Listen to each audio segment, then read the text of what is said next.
Hello, I'm Sioned-Mair Richards. I'm a councillor on Sheffield City Council. I live in Burngreave, one of the poorer areas of the east end of the city, and I represent Shire Green and Brightside, which is in the northeast of the city and equally deprived. I'm here this morning because I'm passionate about local democracy, engaging and involving people in the decisions that affect them, and I think local government is where it's at in terms of making sure that your quality of life is the best it can be in these straitened times. Before I start, I'll just say I have brought 3 handouts. I used to be an infant teacher. One of them is one I produced for First Park when we had the festival, and we had a stall there as councillors, and it was "What do councillors do?" So that's me and my 2 co-ward councillors there, and and that's me as a snow warden on the back. And it just gives sort of that brief run through of all the different things that councillors do, a bit like those postcards there used to be about, you know, I do all this stuff, but you can just call me a mother. That's sort of what councillors do. That's one I wrote for children. I'm not being rude here at all. I'm chair of a school governors, and I had to go and speak to the school council. So I did all the different things your council does, and I did it as a day in your life as a school child. So again, it's just a real sort of ladybird book, if you like. And it's also got a picture of us on the front at First Park taking questions. And finally, this is about Frome Town Council, which, if you haven't heard about it, is a really exciting experiment in local democracy in Frome, which is either Somerset or Devon. It's sort of bordery. Right, Somerset, sorry about that. Right, so I'm Sioned-Mair Richards. I'm originally from Wales. I now live in Sheffield, and I live in Burngreave, which is one of the poorer, more notorious bits of Sheffield, and I represent Shire Green and Brightside, which is the neighbouring ward, and which abuts, basically. They're both quite poor wards. Burngreave, a very transient population. It's the place where people start in Sheffield when they move to Sheffield as immigrants, and as their lives improve, they obviously have the ambition to move out, to say they're no longer from Burngreave. And that's why Burngreave, people always say, well, it's always the same. And in a sense, it changes and remains the same because it's always got new people coming in.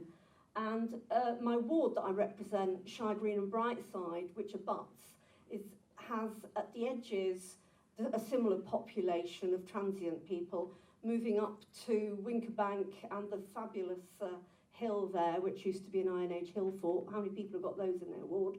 And Shire Green, which is one of those huge council estates that everybody at some stage claims that the council estate in their ward was the largest in Europe.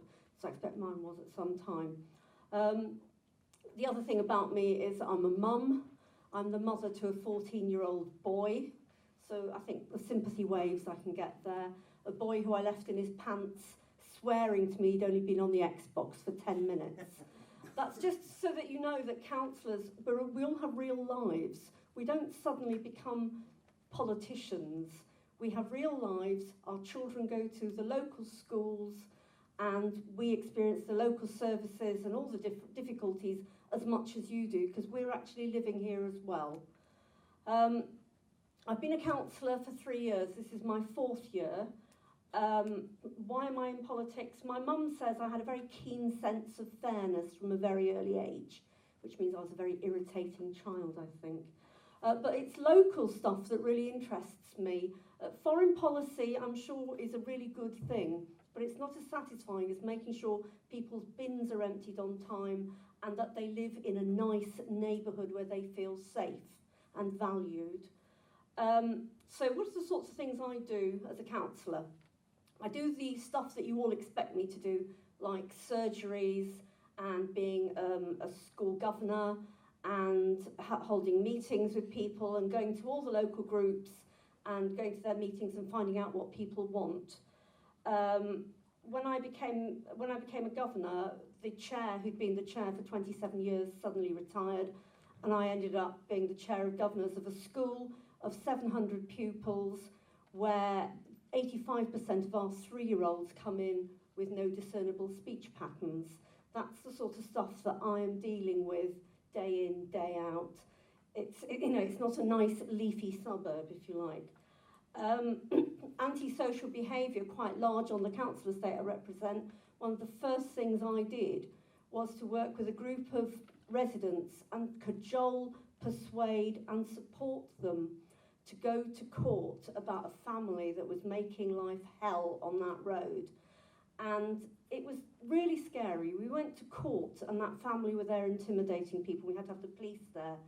And then the judge ruled for the residents. And I can't tell you how brilliant that was.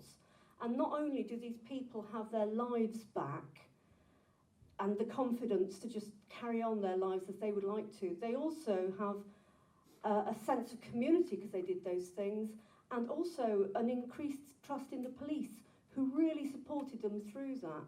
So that's the sort of stuff that local councillors end up doing. The other big issue in my ward is the sudden influx, the large influx of Roma Slovak people in Page Hall and in Grimesthorpe, which has meant an enormous change for people and disruption.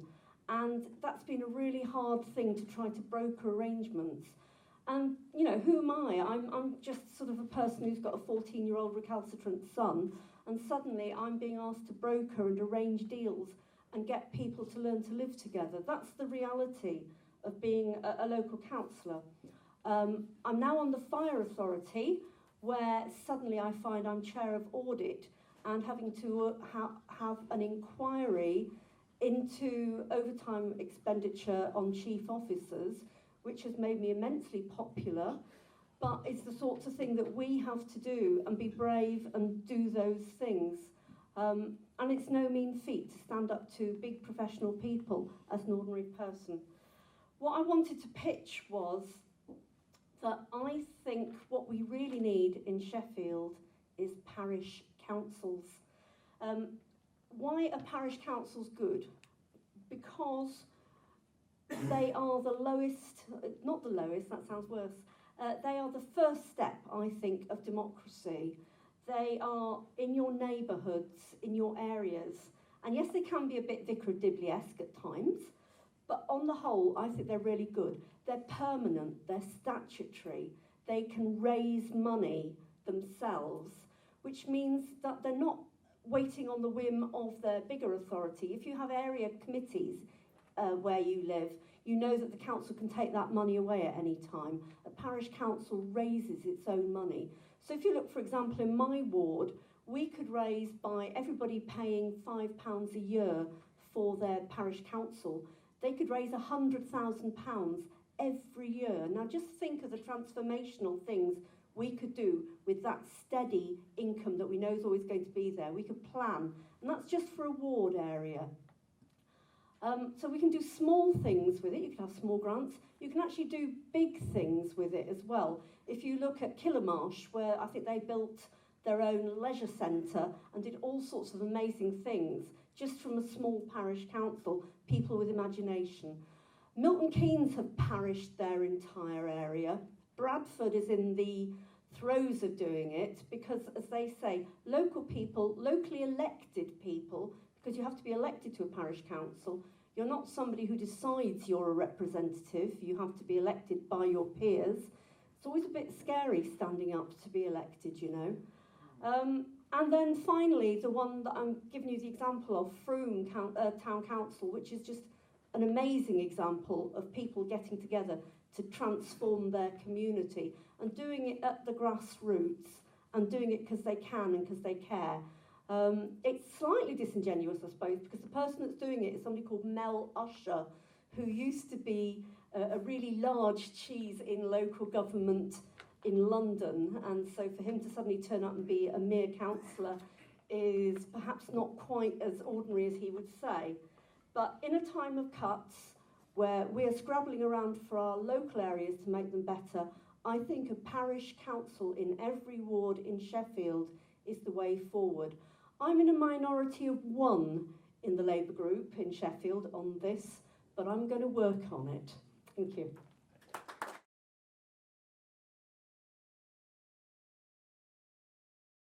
Sioned, looking forward to getting feeling the lash of the whip? Well, sorry, if I come here, whip isn't something that's imposed. A whip is something you agree to be part of. And what happens is that you have a no-holds-barred discussion, debate, free-for-all in my particular group, where everybody voices their opinions and thoughts, and then we vote. There have been votes I have won, there have been votes I have lost. That's democracy. And the majority in the group will then decide which way the entire group will vote. That is the way it happens in all groups, all political groups, except I think UKIP, who always allow everybody to vote as they wish. The point of having a whip is that you then have sufficient people to take something forward, knowing that you're going to be able to have a collective view that will take it forward. And it is part of democracy. Sometimes you win votes, sometimes you lose. So I can assure you there'll be a free and frank exchange of views in the Sheffield Labour group, and it won't be an easy ride for anybody who's part of it, because that's what we're all there for, to reflect the different views of our wards, but to try to come to a consensus on it.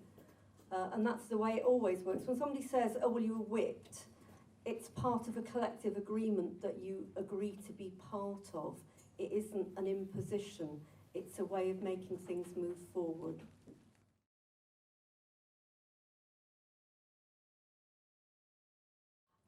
What I said before was it isn't perfect. I accept that as much as anybody else. I think at the moment, what has been negotiated is probably the best we can get at the moment. What I go back to is, as you know, I said originally I'm from Wales, and when we first voted for devolution in Wales in 1998, it was by the smallest margin you can imagine. We didn't think we'd won it right until the last vote, and people were very apprehensive and uninterested because they said it didn't have enough, and other people said it had too much, because that's what this particular one we're being offered now for South Yorkshire. You'll have some people who'll say we shouldn't touch it because it hasn't got everything, and others who say, whoa, that's far too much, we don't trust you in local government. And in Wales it has developed, and they have got more powers gradually as people have sort of got used to that particular way of working. And I suspect that's what we're going to have to do in South Yorkshire too. We'll start with the small things, if you like, that have been agreed already around buses, which actually aren't small things, and I'm going to reiterate it again. For people who don't have cars, which is a lot of the people who I represent, the buses are a lifeline for them, for going into town, for getting to jobs and all the rest of it. Please don't think it's a small thing. And the other stuff about skills and development and getting people into work, again, really important. My ward I represent has the highest number of young people who are referred to as NEETs, neither in education or training. It's really important to me that we get them to work, that we skill them and equip them and make them feel a valued part of society again. And that's what our scheme is going to do. So it's not the big bang. It isn't, you know, this is it. It's the start of a process. And that was something we did say in Wales. Devolution isn't an event, it's a process. And that is what we have to make sure we have in South Yorkshire. And I'm going to go, as you say, and surgically remove a child from his Xbox.